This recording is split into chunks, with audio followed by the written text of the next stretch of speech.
আসসালামু আলাইকুম রহমতুল্লাহ, আলহামদুলিল্লাহি ওয়াহদা ওয়াসসালাতু ওয়াসসালামু আলা মান লা নাবিয়্যা বা'দা।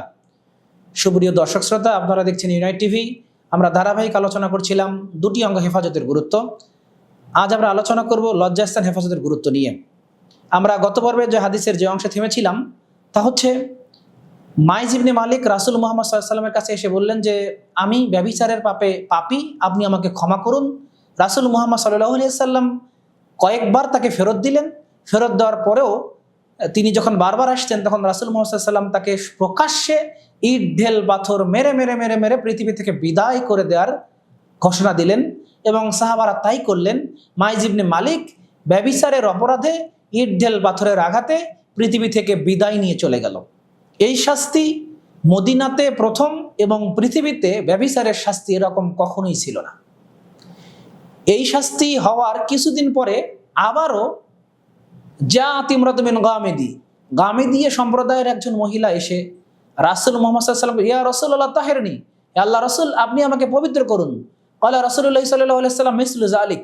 রাসূল মুহাম্মদ সাল্লাল্লাহু আলাইহি ওয়াসাল্লাম এই গামেদি মহিলাকে ঠিক সেভাবেই বললেন যেভাবে মাইজ ইবনে মালিককে বলেছিলেন যে, তুমি ইরজিই, তুমি ফিরে যাও, ফাস্তাগফিরুল্লাহ, তুমি ক্ষমা প্রার্থনা করো, অতুবু ইলাই, তোমার পাপকে ক্ষমা করা হবে।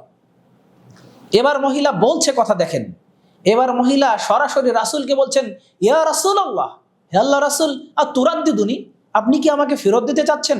কেমন রাজাত্তু মাইজ ইবনে মালিক, যেভাবে আপনি কয়েকদিন আগে মাইজ ইবনে মালিককে ফেরত দিয়েছিলেন। মাইজ ইবনে মালিক একবার এসেছে আবার চলে গেছে, দ্বিতীয়বার এসেছে আবার চলে গেছে, তৃতীয়বার এসেছে আবার চলে গেছে, এভাবে 4 বার তাকে ফেরত দিয়েছেন। আর আমি একজন মহিলা মানুষ, আপনি কি আমাকে মাইজ ইবনে মালিকের মতো ফেরত দিতে চাচ্ছেন? ওয়ানা হুবলাহু মিনাজ জিনা, অথচ আমার পেটটা উঁচু হয়ে গেছে অবৈধ সন্তানে, জারজ সন্তান আমার পেটে, আর আপনি আমাকে বারবার বলছেন তুমি চলে যাও।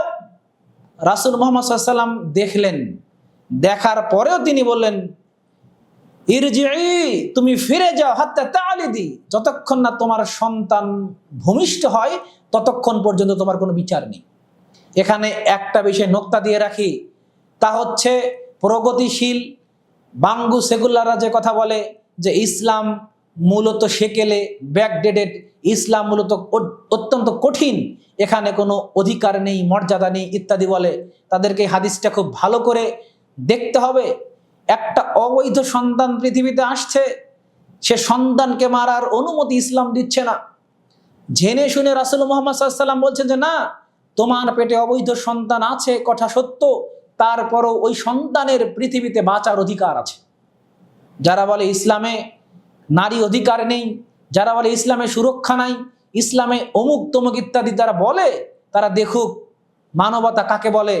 রাসূল মুহাম্মদ সাল্লাল্লাহু আলাইহি ওয়াসাল্লাম একটা অবৈধ সন্তানকেও হত্যা করার নির্দেশ দিলেন না। তিনি বললেন যে না, এই পৃথিবীতে সন্তানের অবৈধ হলেও তার বাঁচার অধিকার আছে।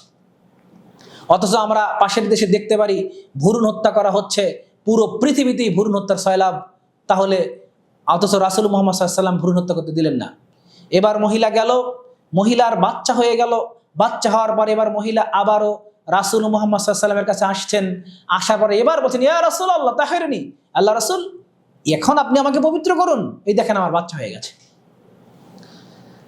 রাসূল মুহাম্মদ সাল্লাল্লাহু আলাইহি ওয়াসাল্লাম এবার তাকে আবারও বললেন, ইরজিই, তুমি আবারও ফিরে যাও এবং তাকে তোমার ফরজ দায়িত্ব দুগ্ধ পান করানোর, তুমি তাকে দুগ্ধ পান করো। অর্থাৎ একটা সন্তান ভূমিষ্ঠ হলে মায়ের দুধ সন্তান 2 বছর খাবে, 2 বছর সন্তান এটা দিয়ে প্রতিপালিত হবে, এটা রাসূল মুহাম্মদ সাল্লাল্লাহু আলাইহি ওয়াসাল্লাম নিশ্চিত করলেন। আগত অবৈধ সন্তানকেও তার খাদ্যের নিশ্চয়তা রাসূল মুহাম্মদ সাল্লাল্লাহু আলাইহি ওয়াসাল্লাম দিলেন। পৃথিবীর এমন আরেকটা ধর্ম দেখান যে ধর্ম এরকম নিশ্চয়তা দেয়। অথচ আধুনিক যুগে, অথচ এই সভ্য যুগে অনেক মুসলিম পরিবারের অশিক্ষিত মা ও বোনেরা সন্তানকে দুগ্ধ ব্রেস্ট ফিডিং করায় না, কারণ তারা বলে যে আমার সৌন্দর্য নষ্ট হয়ে যাবে। আস্তাগফিরুল্লাহ, লা হাওলা ওয়ালা কুওয়াতা ইল্লা বিল্লাহ।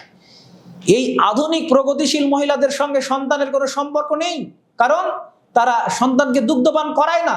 ব্রেস্ট ফিডিং এর সঙ্গে বাচ্চার একটা সম্পর্ক থাকে। আর আধুনিক যুগের তথাকথিত এই সেকুলারদের, এই এলিটদের, তারা সন্তানদেরকে দুগ্ধপান করে না, তাদের সৌন্দর্য নষ্ট হবে এই ভয়। দেখুন রাসূল মুহাম্মদ সাল্লাল্লাহু আলাইহি ওয়াসাল্লাম ওই মহিলাকে বললেন যে না, তোমার এই অবৈধ সন্তানেরও 2 বছর দুধ পান করার আল্লাহর পক্ষ থেকে অনুমতি আছে, তুমি এবার যাও তাকে দুধ পান করো। 2 বছর বাচ্চা বয়স হওয়ার পর আবার বাচ্চাকে নিয়ে রাসূল মুহাম্মদ সাল্লাল্লাহু আলাইহি ওয়াসাল্লামের কাছে ওই মহিলা আসলেন, এসে বলছেন, ইয়া রাসূলুল্লাহ, এই দেখেন অফ ইয়াদিহি কিসরাতু খিবজিন, এমত অবস্থায় বাচ্চার হাতে একটা রুটি মহিলা দিলেন। দেওয়ার পরে বললেন, ইয়া রাসূলুল্লাহ, এই দেখেন বাচ্চার হাতে রুটি। রুটি প্রমাণ করে যে বাচ্চা এখন শক্ত খাবার বা বাহিরের খাবার খেতে পারে। রাসূল মুহাম্মদ সাল্লাল্লাহু আলাইহি ওয়াসাল্লাম এবার তাকে নিলেন এবং তাকে ঘোষণা দিলেন যে একে এবার পাথারে নিয়ে যাও, নিয়ে গিয়ে একে বুক পর্যন্ত পুঁতে রাখো। মায়েজ ইবনে মালিকের বেলায় কিন্তু এ ঘটনা ঘটেনি। মায়েজ ইবনে মালিককে প্রকাশ্যে ইট ঢেল পাথরের আঘাত দেওয়া হয়েছে, কিন্তু মহিলা যেহেতু, মহিলার শাস্তি মৃত্যুদণ্ড, ব্যভিচারের শাস্তি মৃত্যুদণ্ড, এর পরেও মহিলাকে প্রকাশ্যে এরকম না করে বুক পর্যন্ত তাকে মাটিতে পুঁতে দেওয়ার কথা বলল। ইসলাম নারীকে পর্দা করার জন্য তার ইজ্জতের দাম, মান, মর্যাদা কত দিয়েছে পৃথিবীর আর কোন ধর্মে আছে? এরপর তাকে তাই করা হলো, তাকে বুক পর্যন্ত পুঁতে দেওয়া হলো। এরপরে চতুর্দিক দিয়ে সাহাবাগণ ইট ঢেল পাথর তাকে নিক্ষেপ করছেন। এমত অবস্থায় খালিদ বিন ওয়ালিদ একটা হাতে পাথর নিলেন এবং তাকে সজোরে নিক্ষেপ করলেন। মহিলার শরীরে লেগে রক্ত বের হয়ে খালিদের জামায় এসে লাগলো। তখন খালিদ বলছে, সিসি সিসি সি, একজন ব্যভিচারিণী রক্ত আমার গায়ে এসে লাগলো।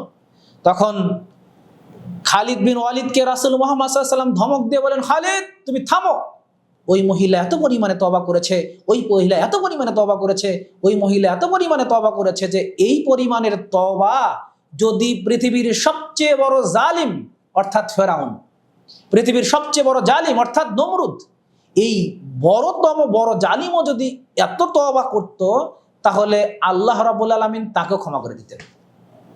হাদিস থেকে আমরা বুঝতে পারছি বিবাহিত মহিলা, নারী, পুরুষ বিবাহী হওয়ার পরে, বিবাহিতর পরে যেহেতু ব্যভিচারে লিপ্ত হয়েছে, তাই বাঁচার কোনো পথ ঘাট তাদের ছিল না।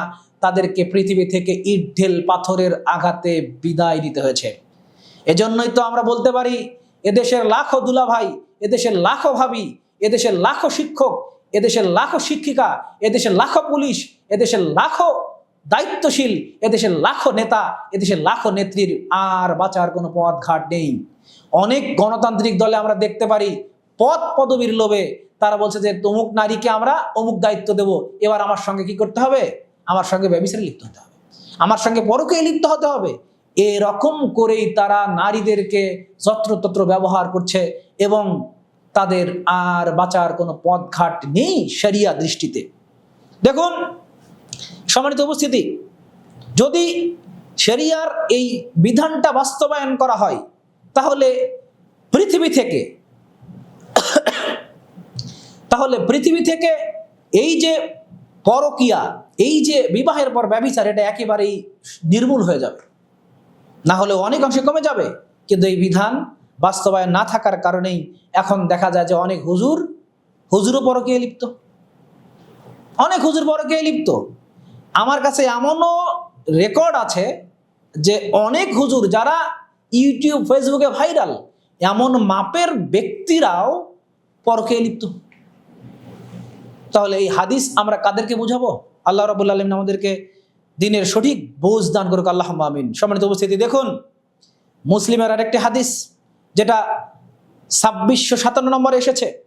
আবু হুরায়রা রাদিয়াল্লাহু তাআলা আনহু থেকে বর্ণিত, তিনি বলেন, রাসূল মুহাম্মদ সাল্লাল্লাহু আলাইহি ওয়াসাল্লাম বলেছেন, ফাল আইনানে জিনাহুমুন নাজর, চোখের জেনা হচ্ছে চোখ দিয়ে কোনো কিছু দেখা।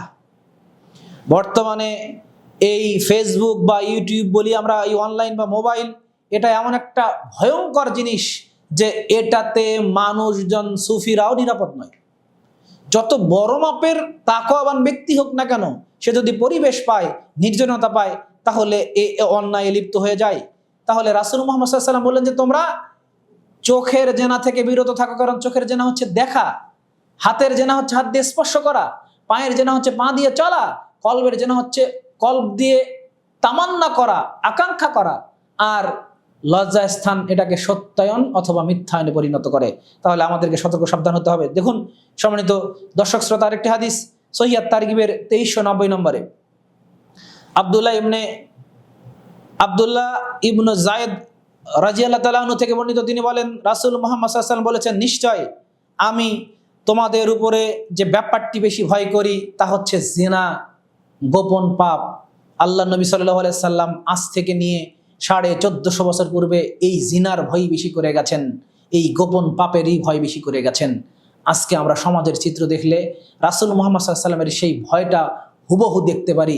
শুধু চতুর্দিকে জিনার জিনা, জিনার জিনা, জিনার জিনা, মনে হয় কেউ নিরাপদ নয়, মনে হয় অধিকাংশ মানুষই জিনায় লিপ্ত, জিনায় লিপ্ত, জিনায় লিপ্ত।